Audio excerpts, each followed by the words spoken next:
you're about to make some new techniques come into your life. I screwed that up, didn't I? Anyway, you're going to get some new ideas on watercolor painting and things that will affect all your painting.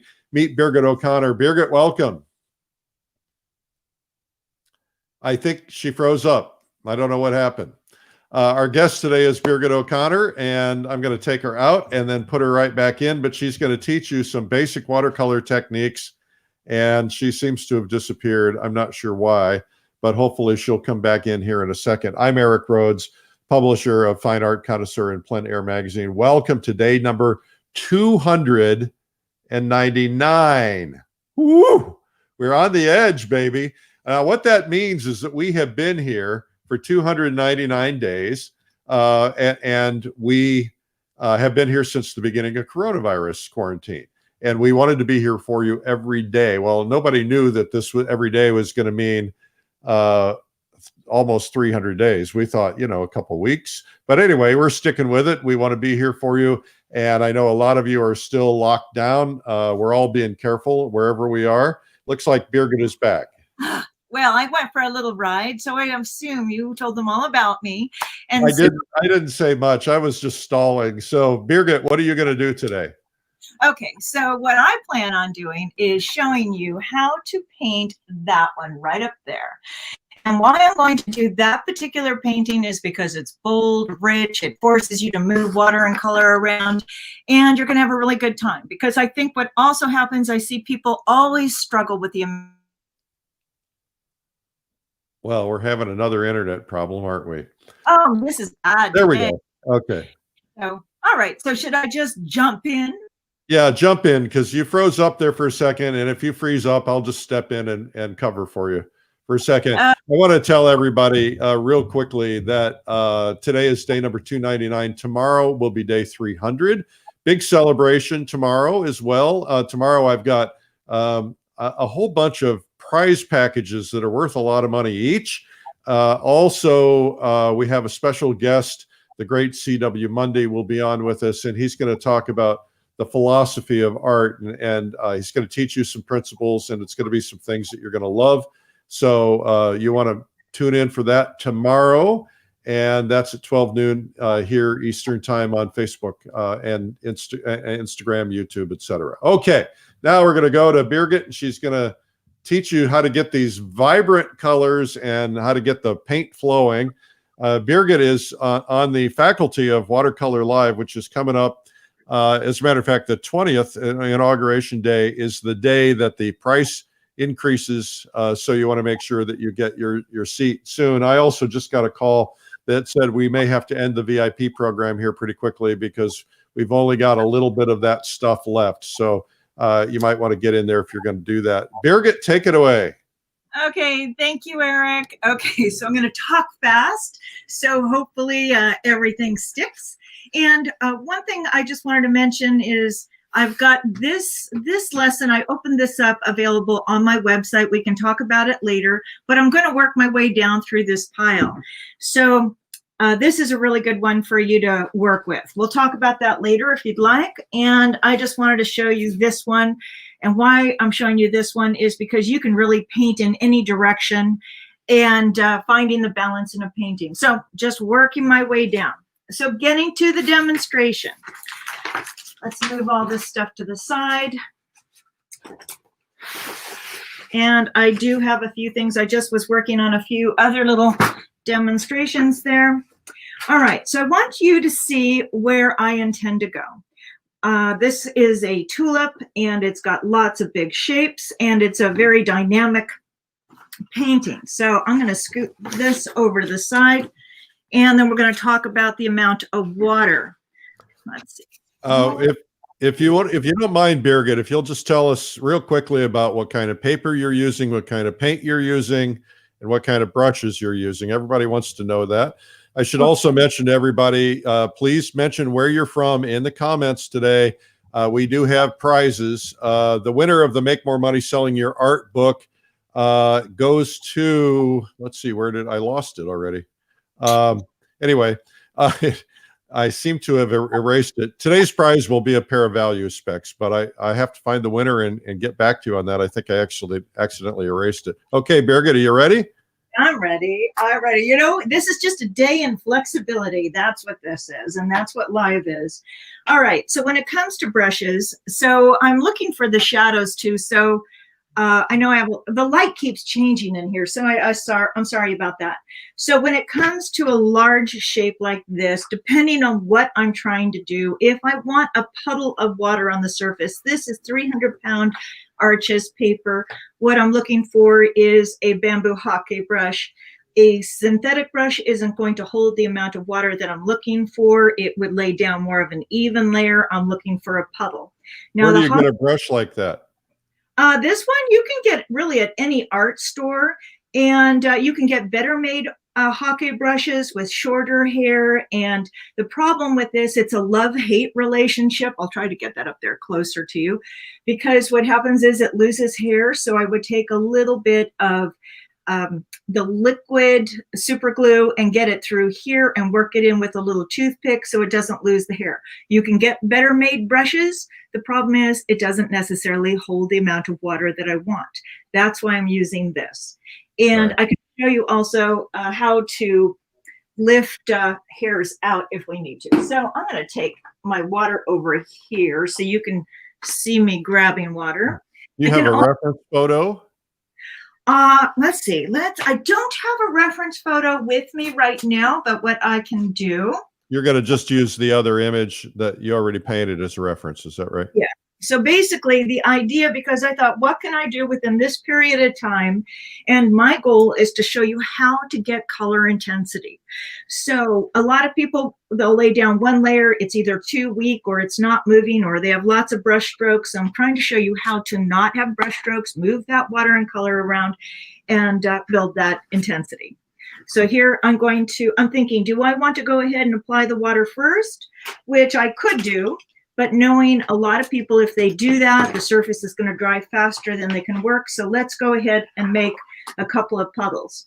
Now, my problem is I didn't remove my purple that I have in the palette here, which could absolutely go into mud. But what I'm going to do is take maybe a little, let's see, that is a little Hansa yellow, and I have a little Indian yellow. And I'm thinking about my puddle there and whether or not I can get away with this. All right, so I just want a little bit of color there. And then I'm going to take my brush. Now, is this, I think you can see it all right here.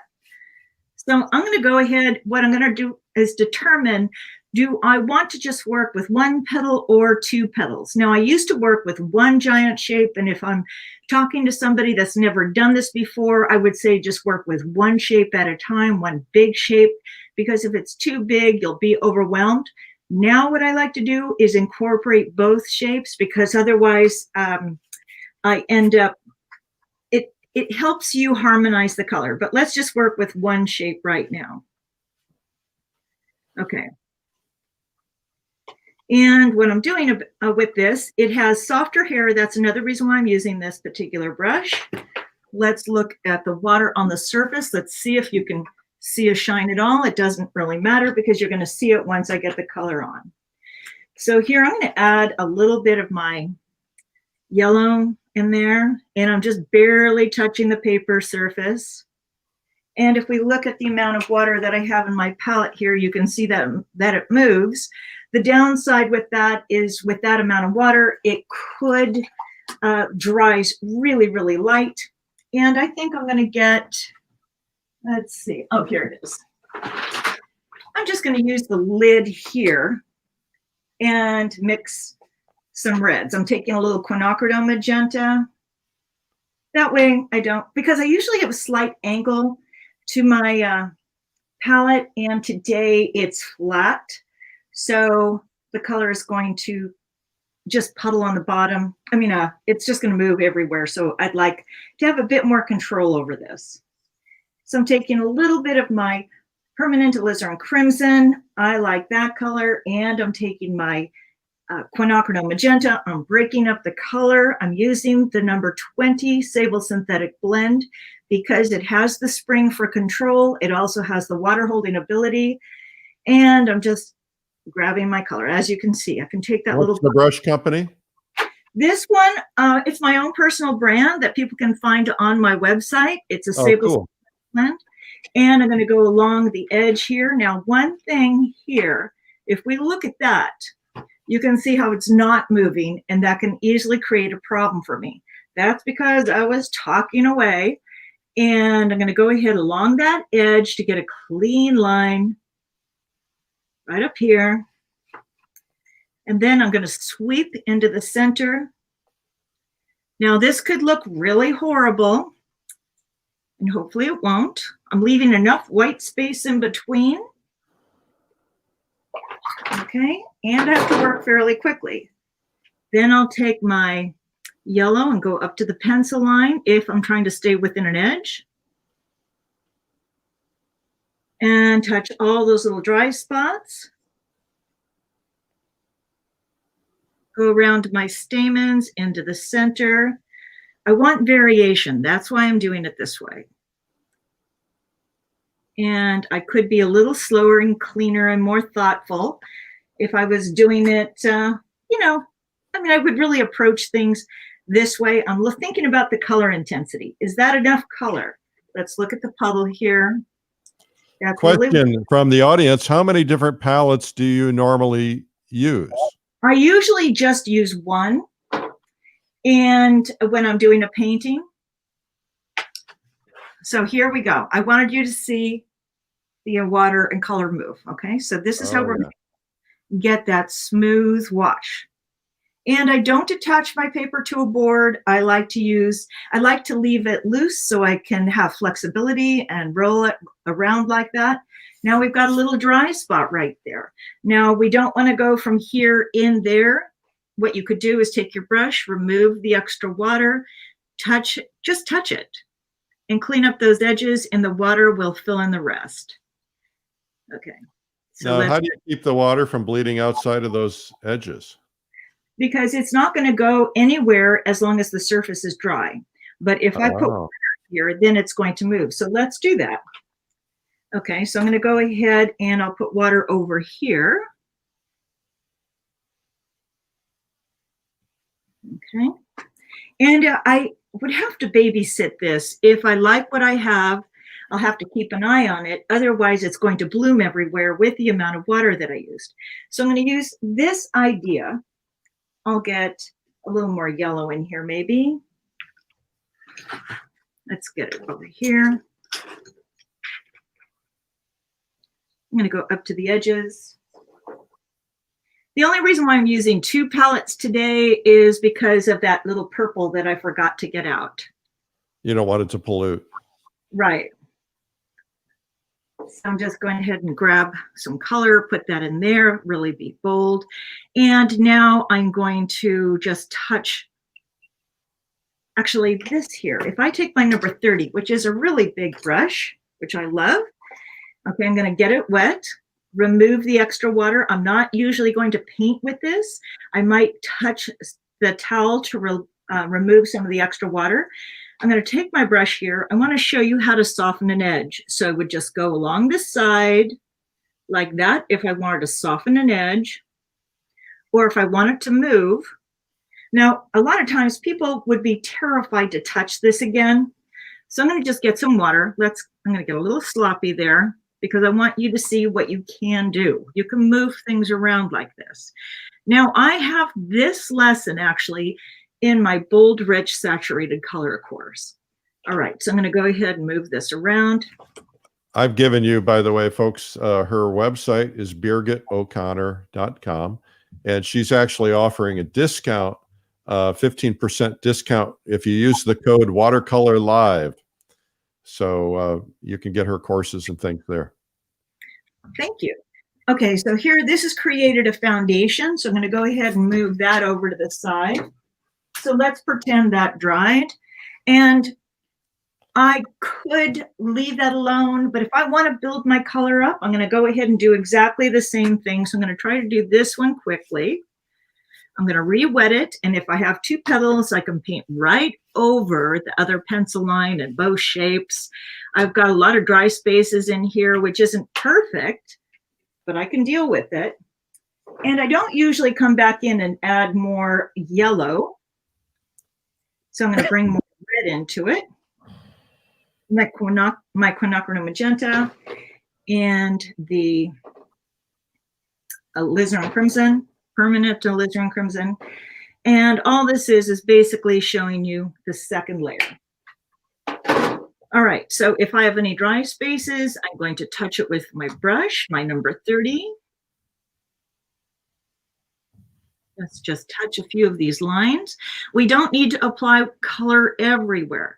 We're just touching a few edges. But what I do need is that puddle on the surface. Okay, let's see if you can see some of those colors move. I mean, I could take my time, but just to get the idea. Let's take a look. You can see how that's moving. So I'm basically repeating what I did in the first layer. Now there's a big puddle of water there. I need to remove it. So either I'm going to allow it to run off onto the table like that, then wipe it off. And then I need to make sure that the surface dries evenly. Otherwise we'll end up with blooms. So now if I wanted to separate those petals, let's see what we've got here. Oh, let's see. We have two different ones here. Now, why I'm showing you two different ones is because what I did is glazed over everything. There's no edge here. It's just my pencil line. Here, what I have is I did this petal and then I did that petal. So they're two separate petals. So now another problem that people have is a lot of times the color accumulates along the edge. And the reason why that happens is if you continue to add water and color back into the shape that you're working on, there's nowhere for anything to go. It lifts off of the surface and it scoots out to the edge. So that's why you get those hard rings. Now, let's see, if I wanted to make a shadow in here, let's go ahead and do that. Because I'm thinking— This is all transparent color? This is all transparent, yeah. Okay. So, I mean, I cringe if I don't use white, I don't use black, but, you know, just the idea of, you know, I know there's so much you can do with white and that would be fun, but I just cringe with that. So I'm going to go ahead. I'm trying to get better and more relaxed about it. But there's a question from Peter. He says, will she get cauliflowers in her washes from back runs, and how do you avoid them? Okay, so I won't actually get them in there if I keep moving the paper around like this, you know, and just babysit it and watch it flow. Now here, this is starting to feather out a little bit and I don't mind it, but if it did feather and I didn't want it and it's crawling this way, all I'm going to do is tilt my paper this way so it changes the direction of the movement. If I do have a cauliflower or something, which, you know, a lot of times it doesn't bother me, but let's say like this might be a good example. You can see this thick color here because all of these are actually demonstrations that I do. So right here, what the easiest thing to do, a lot of people can take a little brush and fuss with it and that's fine, but I could just go ahead and get it wet. I could use a hockey brush or I could use my 30. Let's just get it wet. And then what I could do is take a magic eraser. You can either go back over it like that, but we don't want to have lines everywhere. Just take a magic eraser, get it wet. I'm going to remove the water, and I could use the larger one, and we're just going to rock it back and forth. You see how I'm just barely touching it? Mm. You know, I've never personally wanted to use these, but from teaching workshops and traveling, I thought, you know, I need the student to be successful. And this is going to be the easiest way for them to be successful. We don't have to scrub. The surface was damp. And then I came in with my magic eraser. Now we've got just a few little dots there. Then go over it with a number 30 with clean water or the hockey brush. And the reason why we want to do that is to even out the surface again. And then you can see maybe that little bit of color there. That's from this. Just bring out that clean water further. Okay, so now I was going to add a shadow into this. And I don't really want it to be brown, so I don't want to use my oranges. So I'm going to clean that out just a little bit. And I have just started, we just did a 3-day workshop at the beginning of the year, which was wonderful.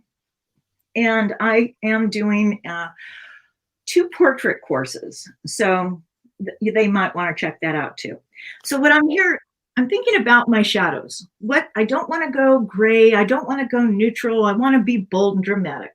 So what I'm doing is taking my quinacridone magenta, and I'll take a little bit of my Winsor Violet Dioxazine, just a touch, basically, not much, because I don't necessarily want to add, I'd like a darker value, but I don't want to just use more of the same color, because otherwise it just gets thicker and it doesn't really show the contrast.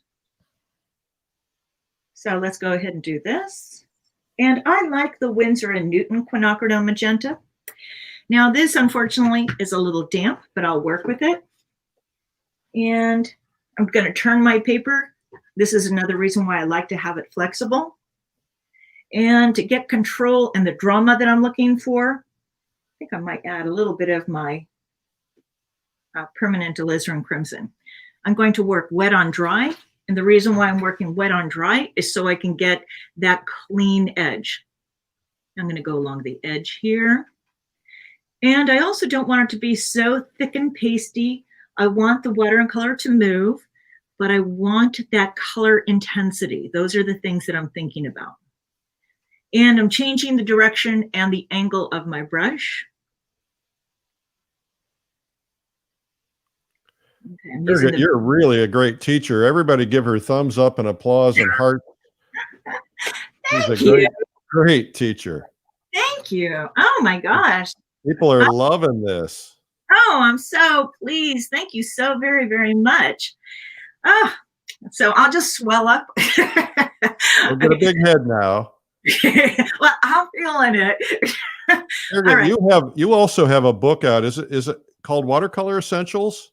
I actually have 3 books. I have Watercolor in Motion, Watercolor Essentials, and Paint Watercolor Flowers. The latest. Hard to remember all the titles, isn't it, when you got 3? Grabbed them to show you, but I think I have them here. So we'll see. Okay, I need to pay attention for just a second. So here you can see how thick that is. You can see also how that starts to lift off because we've got this wonderful highlight over here. Now here, this is looking pretty flat, but it's dramatic. And if I continue with this, which I'm going to do on dry paper because I want that to pop out, I'm going to either, do I want to use the belly of the brush, which is the big fat part, or I'm going to go ahead, go along the edge, and I will because I want it to be a little irregular. But to change it and to make it more interesting, I'm going to add a bit more water, not necessarily more color. Thank you, Eric. That was so kind of you. That's true. Thank you. Well, you can really see that 3-dimensionality pop out now. Mm-hmm. And then I'm going to let that color follow that water that I just laid down. Okay, because, you know, most people get stuck in little tiny brushes. Now, when I'm looking at this, I don't like the edge of that because that was the belly of the brush and I thought I would. But to change it, all I'm going to do is go along the edge and maybe change the angle of my brush. And then I'll come down here. And this is a big shadow. Let's see how that compares. You get the idea how that is going to work. Uh-huh. Okay. Well, you've been doing this for a while. It looks like you're so accomplished. How long have you been doing it? Well, since strictly watercolors since 1988. Wow. And then I wrote the books, and then I did a lot of traveling, teaching, and met wonderful people and wonderful organizations. And fortunately, before the coronavirus hit, I was already teaching online. I was creating my online courses. I had DVDs, and you know, I just find what works best. We've got a wonderful community. It's awesome. And there's just so much I can do. And I do it differently than just an online Zoom meeting. We've got the curriculum already there. And then we build upon, I'm sorry, this is like walking and chewing gum at the same time. I know. I'm sorry. I shouldn't ask you questions. I'll be quiet. Oh, no, it gives you an opportunity. But you can see hopefully how that's popping out. I'm just going to see if I need to skip ahead anywhere. Let's see, maybe this one. Okay, so you can see if I decided to take that shadow like that and continue it to the other side. I'm happy to do this for you, but I think you get the idea. And I'll continue with that. And the reason why I chose this demonstration too is because I want people to really see it. And here you can see that. Now I've got the shadow in here and I've got a nice highlight down here. Let's take a look. Anything else? If I want to go ahead and try to curve this or get more shape, actually, let me see. Do I want to do that in anything else? No, that's okay. Let's try to curve this petal up. I'm thinking, do I want to use my synthetic brush or do I want to use my hockey brush? And the reason why I'm going to make that choice is because I want to control the stroke. So if I use the hockey brush, it's going to lay down a lot of water, a big puddle. The color is going to disperse. I'm going to get more of this effect, but I want to control my stroke and try to take advantage of my highlights. So I'm going to use my synthetic brush. Now that can be any synthetic wash brush. It's still going to lay down a puddle, but I'm able to scoop it off at the side, the extra water, just a little easier. And then I'm going to switch over to a slightly smaller brush. So I'm going to go to a number 14. My favorite brushes are my 30, 20, and 14. That's what you sell your own brushes online at BirgitO'Connor.com. Yes. And, you know, I use them all for specific reasons. I'm also, when I do my portraits, I like squirrel quill brushes.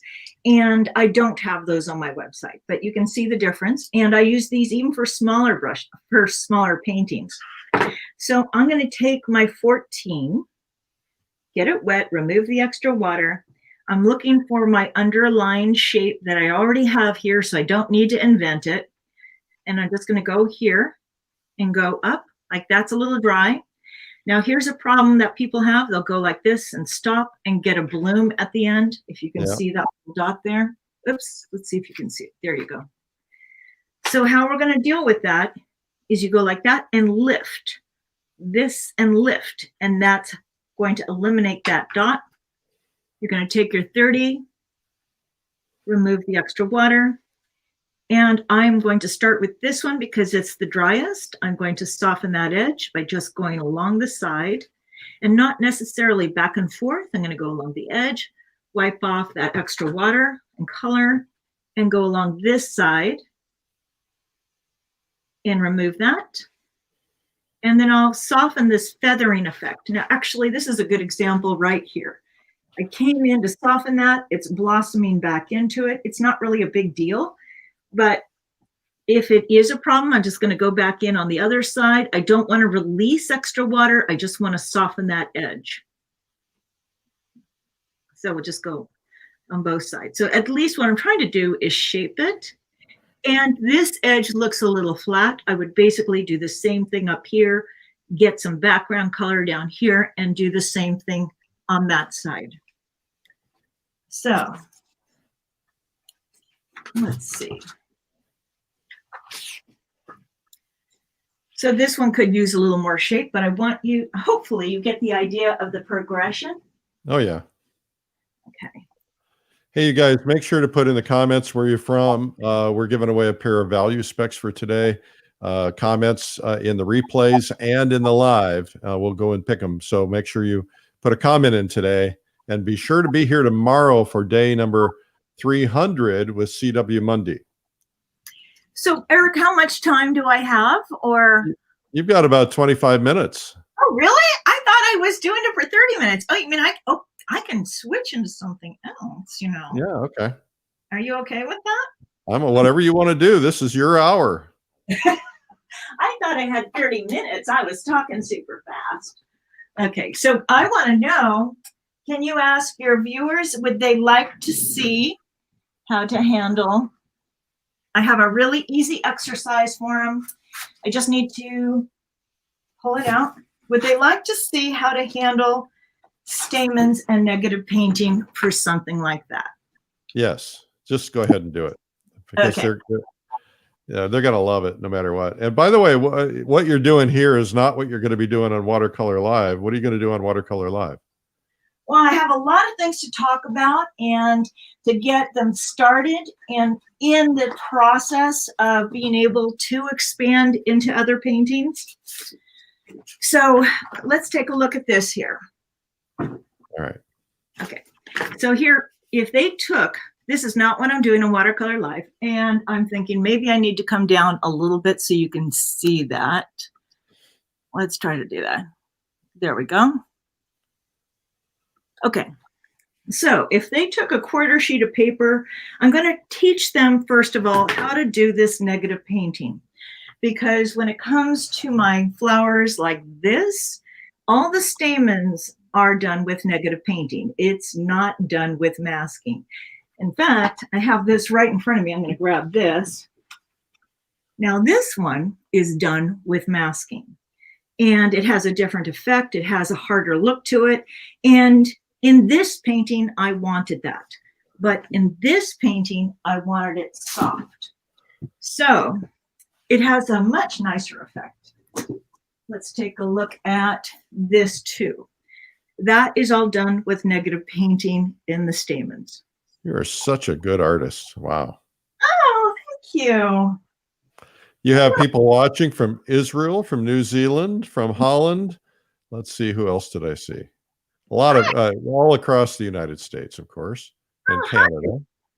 Thank you for joining us. That's so nice. Question is, do you ever use other tools like cotton balls and Q-tips? No, but that's a good idea. If you need to, I haven't used a cotton ball. You know, teaching, actually, I'm inspired by everybody, and I'm always figuring out new ways. Like I just figured this is such a tough one for people to get the idea of the negative painting. And this is the stamen. So if they took a piece of paper like this and did maybe 6 squares and basically just did 3 lines. Is that just a number 2 pencil? It's just a number 2. This is all I use. I don't use a watercolor pencil. I don't use anything else. This is how I get my sketches in. Now, it's interesting what you just asking that. Somebody asked me the other day, how come they're not seeing my pencil lines? That's because I paint right up to the pencil line.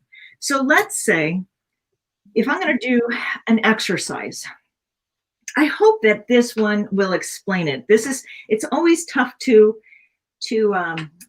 have people understand how this process works. So if I have 3 lines there in each box, so this gives you plenty of practice.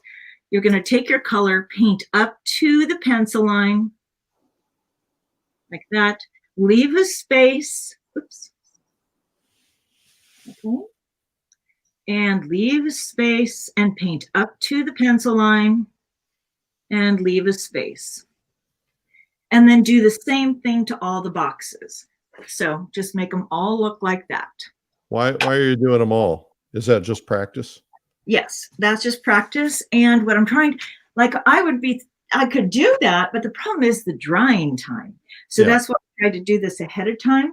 So that gives you the idea here of the little lines, painting up to the lines, painting up to the lines.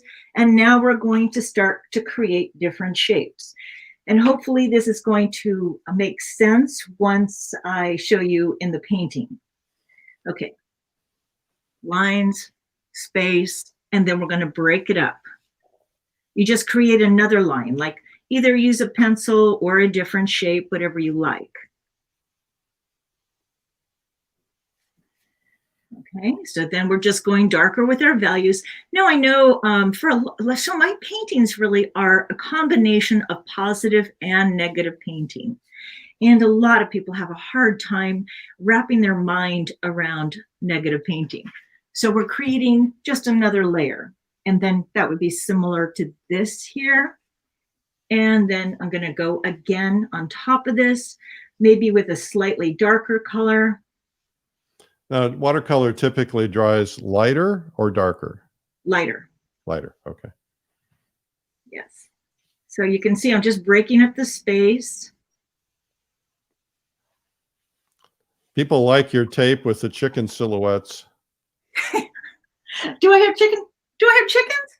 What is it? I don't know what it is. Somebody said it looked like chicken silhouettes. Oh, they're butterflies. Oh, okay. we like butterflies. Yeah.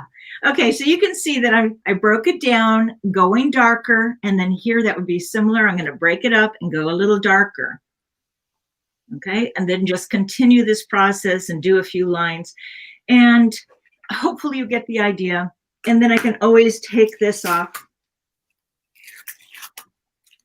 so you can see it. Now I'm going to show you the painting, because I wanted you to understand how that can be applied into the painting. Let's see, where are we on time? Oh, okay, guys, put a comment in. Was it chickens or butterflies? You have to tell us what you saw. There's a debate going on. There are people saying they saw chickens. We'll see what the comments say. Interesting. Okay. Let's see. So I have a stack of these here because I thought I didn't know how much time I had. And I thought, do I want to show you how to approach the very beginning of the flower? Do I want to just stick to the center? I think what I'm going to do, let's see. I'm going to just clean this up first. Okay, let's clean that up. Shelley says it's a rare chicken butterfly. I like that. I like that. Yeah. See, like I could continue to work on the red one, but I think that you get the idea on that. Yeah. So here, let's say if I had a white flower. Now, a lot of times people want to put a background in so they can see it. And you can, but that's not my tendency. So what I would usually do is, let's see if I can create some space around me here. I would be determining how much water do I want to put on the surface? What size brush do I want to use? If I use a number 20 brush to apply my strokes, that's going to apply a lot of water and color. It's going to disperse everywhere. I'm not going to have necessarily a white flower anymore. So the way I like to do it, for my students, I tell them tint the background so they can see the flower. But what I like to do is I'll take maybe just a little burnt sienna and a little, French ultramarine blue and burnt sienna. Now, I personally like that combination. It's the Winsor and blue, French ultramarine blue. I like that gray color. I could also take some of my palette mud because white is the combination of all colors. So I'm thinking, how much water do I want on the surface? I'll take I'm thinking about the size. Now, I don't need a puddle, but I could use my hake brush to cover a large area. Let's do that. So I'm just going to wet everything. So instead of working one little petal at a time, I'm getting my water and color down. Now, my color is tinted, which isn't ideal, but just so ideally you should use fresh water. Yeah, but a little tint's okay. You work with what you have. And are you using tap water? Somebody said the other day, if you use distilled water, it won't mold. I don't have a problem with molding, so that's interesting. Okay, so maybe I need to back up a little bit, or is this up? I think you can see it okay. Oh, this is good. That's fine. So what I'm going to do is I'm going to look for the shape of my petals. That's a little dark, so I'm going to go ahead, add a bit more water into my mix. And I'm going to find the bottom of my petals, and I'm playing with my brush stroke and the amount of water on my brush. So I have this one in my white flowers course. And since the surface is wet, I can work with a few petals at a time. The problem with this is that a lot of people will add too many lines, not soften it, and then you've got lines everywhere. So just like we did the red flower, we're going to lift it up and try to let that color move. And if it doesn't really want to move on its own, then we'll take a number 30, remove the extra water, and just soften a few of those lines. We want to change the width and shape of it. Just tint the paper. And once we have all of that in there, I'm going to come in with a shadow. So just to give you an idea how to get started on that. And let's see. Okay. Now, I don't have one that's dry in between, so I've already added the shadow to this. And since I'm talking about the negative painting, I'm going to show you how that little exercise would apply into something like this. Okay. Now, I don't want my stamens all to be in the same direction, and I don't need all the detail. Can you see that I have just a few little lines, pencil lines, to show me the direction? Mm-hmm. Hopefully. All right, then I'm going to take, I'm thinking, do I want to start with a small brush or my number 14? In fact, I'm going to try, I don't know if it blurs in and out, so I'm going to change the focus on it.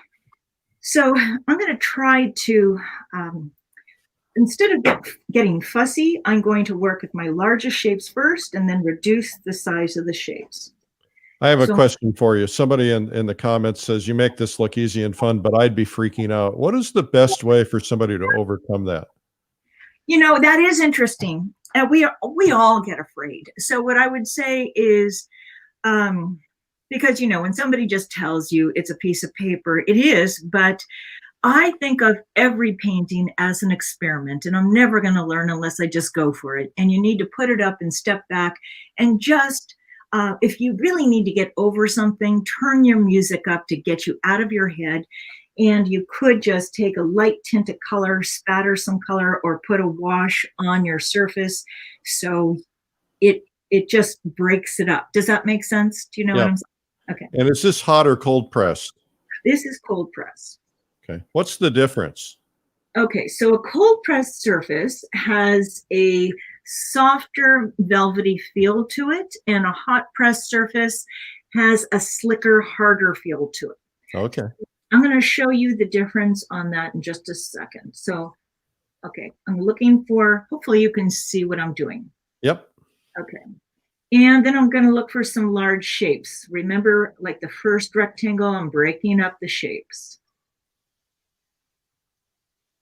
I'm not thinking about the detail, just shapes. Okay. And while we were talking about the hot press paper, I'm going to grab this. Now with hot press paper, people use that more for botanical work and very loose paintings.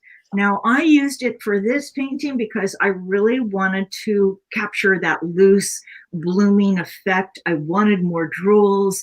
It's a tad sloppier, my approach, but here I'm using squirrel quill brushes, and I loved working on this paper. I will not get this effect working on the cold press paper. You know, it depends on the style of painting that I want to do. Okay, so we have a few stamens here, which would be very similar to, let's see, similar to that. You were so prepared. I didn't feel like it. I appreciate that. Okay, so can you see that we've got our great big shapes there? Yeah. Yeah. And then we're going to use that idea that we did in that exercise. And we're just going to go a little smaller. Now, I didn't have much shape in here, actually, but hopefully you'll get the idea. I'm using the smaller brush and looking for a direction for them to fall. When you do these originally, are you using photo reference, or are you actually painting from flowers? When I use photo references for these paintings. And, you know, remember I did that watercolor battle with you Yep. And that I was using paper. I was painting with paper instead of mostly with paper and some brushes. And That was on day 200. It's hard to believe we're up another 100 already. insane, it's crazy. Okay, so you get the idea, just continuing to break those shapes down. And let's look at that one.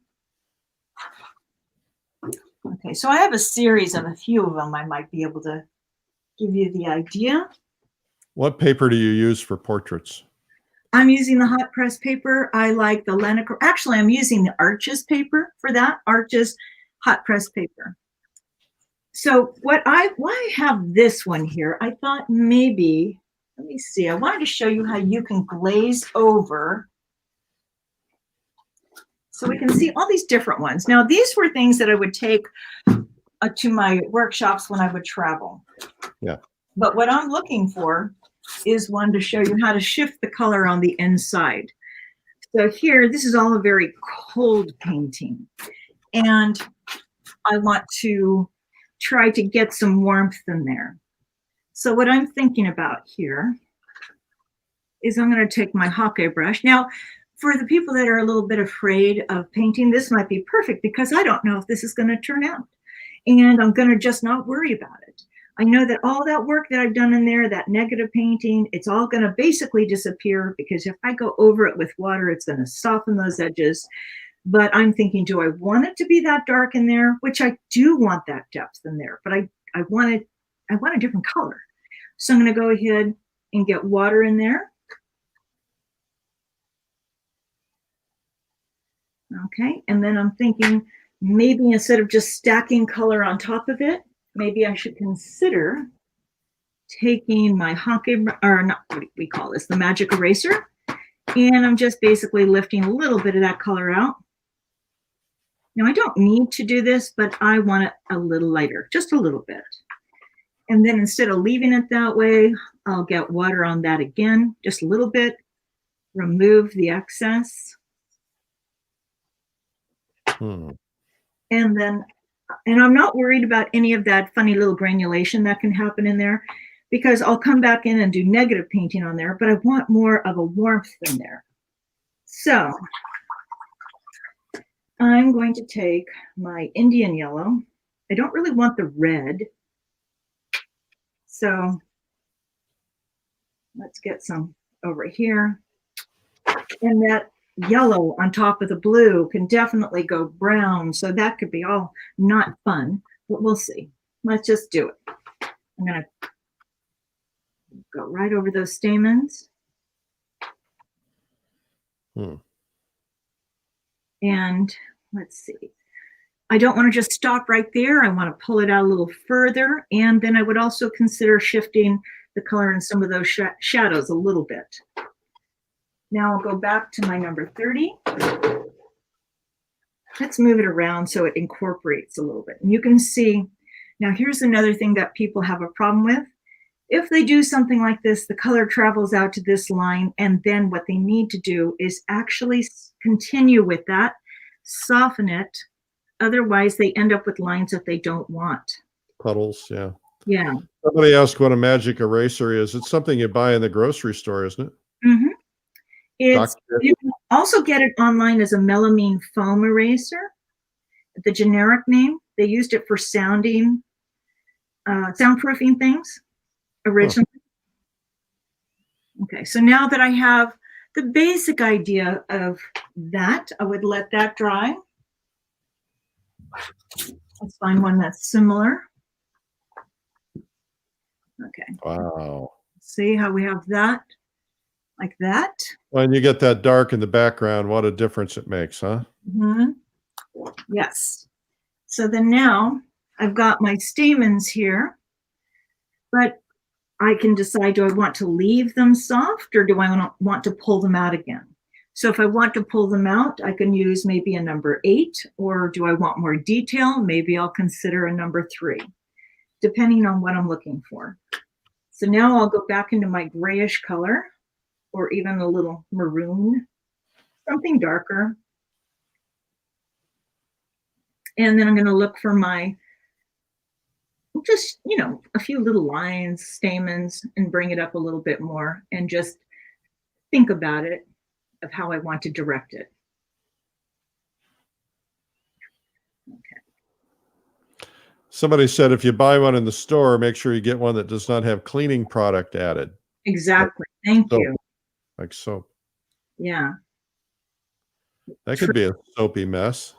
Yeah, I also the detergent. We don't want to touch detergent like that. So you get the idea how that continues to do that. So that is all the main stuff, I think. Well, I'll tell you, if every artist were as prepared as you are, man, you did a lot of work to get prepared for this. All these different, I like to call it cooking show steps. It is. Somebody just called me, actually, let's see, I was going to show you how to add a shadow on top of that, how to push that in there. The funny thing is, one of my relatives, she actually joined one of my courses, and I didn't know that until the thing started. And she said it was just like watching Julia Child, because I was going, this, I don't know where that is, and throwing things. Oh, you have to talk like this. Oh, I think that's good. Okay, so here, this one. Now this works going back into the shadows here, if you can see that. But I want to show you how to do that. Now, ideally, I should lift that out a little bit. We're down to about our last 4 minutes. So. Oh, I got it. I can do this. I know you can. It's super easy. All I'm going to do is take my palette mud. I'm going to turn this right back over to you here. Take my palette mud and color, and I'm going to use the belly of the brush. Oh, that's a little too strong. Maybe I misspoke.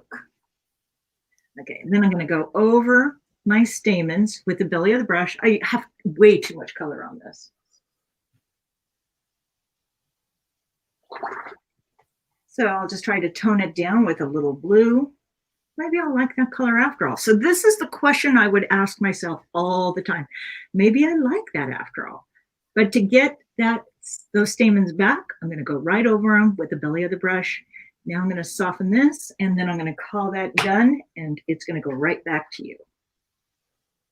Okay. Look at you. Now, I think you guys ought to share this, because everybody needs to see this today. This is fabulous. Thank you. And don't forget, they get a discount. We'll do it for until Watercolor Live is over. They can have the take advantage of that. Okay, so the way to do it is go to BirgitO'Connor.com. She's got all kinds of things there, brushes. She's got courses, and you can find it. There's a $15% discount at You use the code Watercolor Live, and she uses Watercolor Live because she's going to be on Watercolor Live as one of our master instructors. Nothing like this has occurred before online, virtual, with this many great instructors. So we're really honored to have you, Birgit. Thank you. Well, I am thrilled to be working with you, Eric. So anytime. Okay. Well, I'm sure we'll have lots of projects ahead. We're working on planning now. So thank you so much. I want to encourage everybody to thumbs up and applause and shares and likes. Do you have an Instagram page? I do. It's under Birgit O'Connor Watercolors. Okay. All right. Yeah. So go to Instagram and follow her. All right. Terrific. Birgit, thank you. And tell me what you're going to do for Watercolor Live again. So what I'm doing is I'm giving beginners an idea of different papers, what kind of surfaces to work on, a lot of the essentials, and really honing it down into how they can work with that watercolor blending. So you're going to be on Beginner's Day, which is the optional first day, which you don't have to sign up for the whole thing. You can just get the Beginner's Day to learn all these principles. Birgit, you're awesome. Can I say one last thing? Yes. Okay, for my beginners and intermediates, I forgot, I do have a membership level if people are interested, called Watercolor Emotion, named after my original book. It's based on that.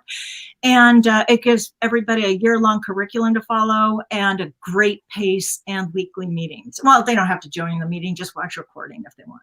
You are the hardest working person I know. Thank you. Well, I think you are too. I don't know me. Well, thank you, Birgit. far. All right.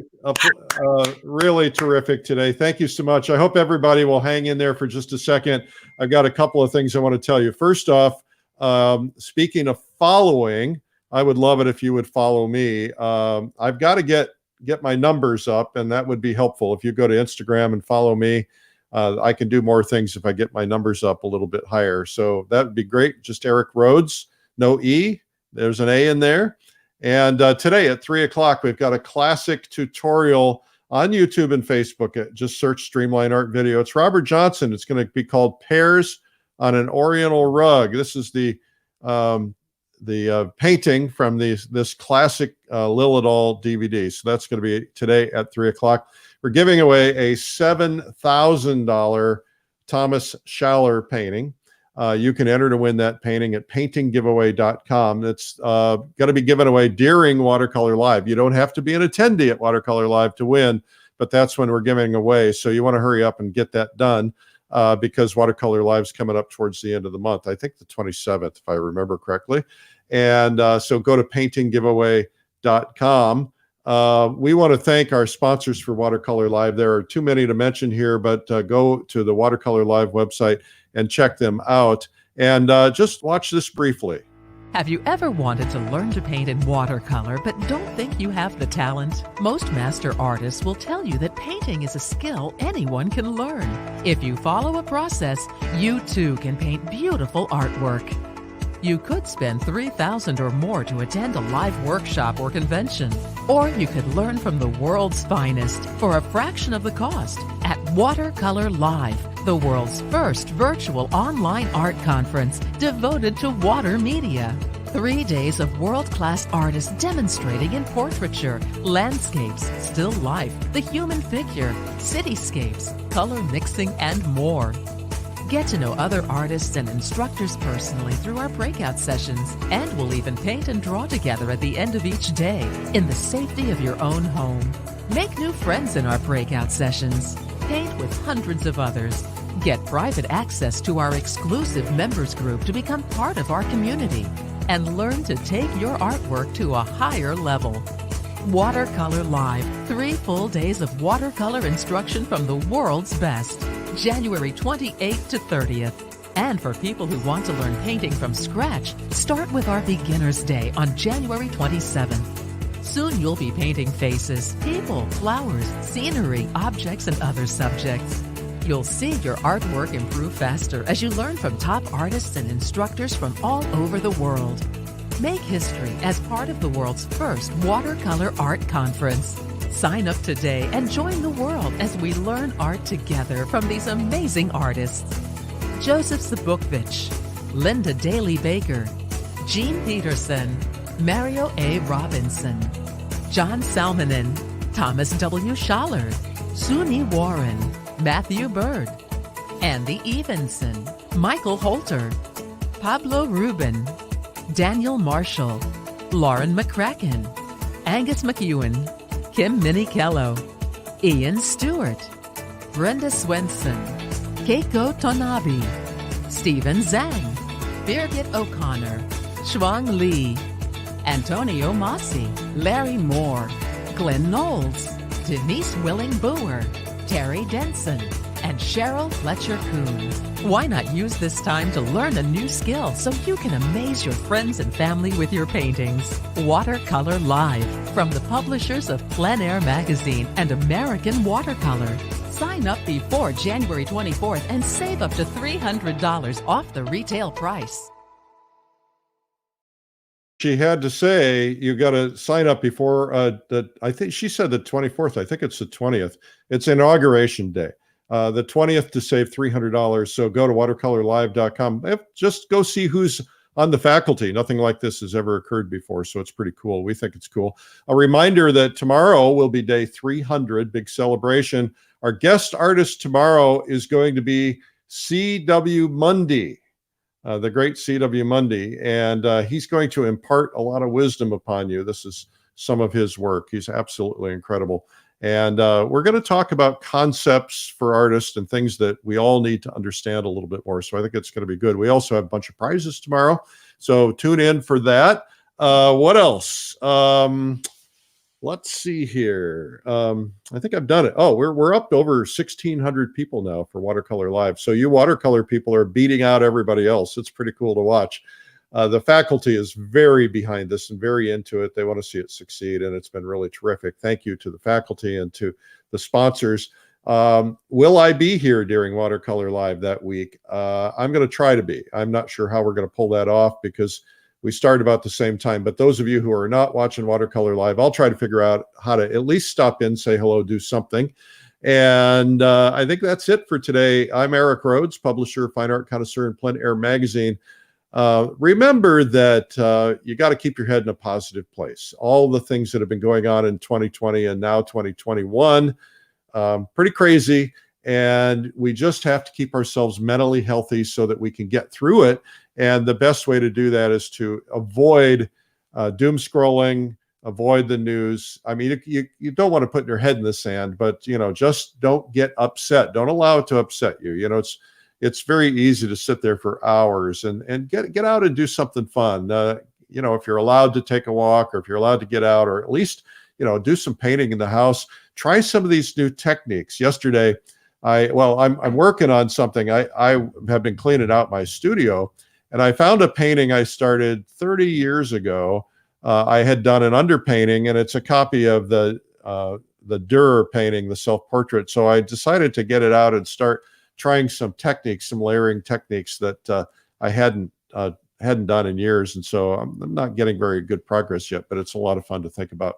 So, and you know, take advantage of the time. You know, we're going to look back on this time when we're stuck at home and say, gee, I wish I had that time back. I wish I had time to read a book, to clean the garage, to do these projects that I've wanted to get done.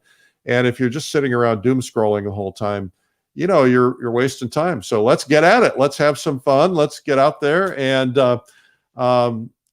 please have a terrific day. I'm Eric Rhoads, publisher, fine art connoisseur, Plein Air magazine, and I'll be here tomorrow for day 300 celebration with big prizes, and we'll see you then. Check us out on YouTube and Facebook. YouTube, by the way, has well over 299 times 2, because we do it twice a day, once at noon and once at 3, which is different content. And so all of that is on YouTube. You just go to Streamline Art on YouTube, search Streamline Art. Thanks for watching today. Have a great day. Keep your head in the right place. Stay positive. Bye-bye.